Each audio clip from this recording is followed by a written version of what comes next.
আসসালামু আলাইকুম প্রিয় দেশবাসী। বাংলাদেশে এখন কোনো অনেক কার্যকলাপ চলছে, পিয়ার, গণভোট, আর কোনো কিছু কিছু মৌলবীর দলে বলছে কায়দানি নিষিদ্ধ করার জন্য, এই দেশ থেকে তাড়িয়ে দিতে। এটা তো পাশার বাসা। হুমায়ুনপুরীতে একটা ছবির মেয়ে বলছিল যে পাশার বাসা। তোমরা যেসব ভাষা বলছো সেটা পাশার বাসা, আইনের বাসা নয়। আইনের ভাষা আপনারা শিক্ষা নেন। আইনের ভাষা হলো বর্তমান সরকারে সেই সিদ্ধান্ত নিতে পারবে না।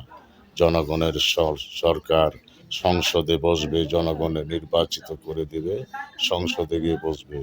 তারা দেখবে আইনে সেটা আছে কিনা কাউকে দেশ থেকে নিষিদ্ধ করার।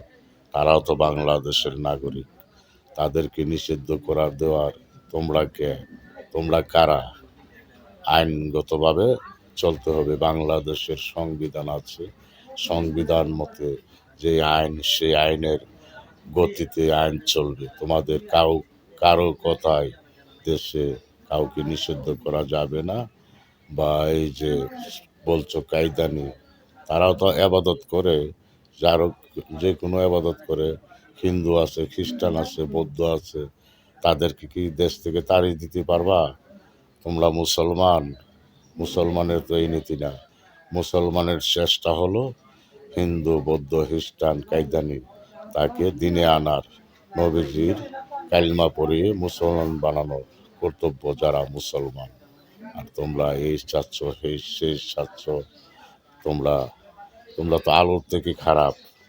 আলোর দিকে নজর দাও।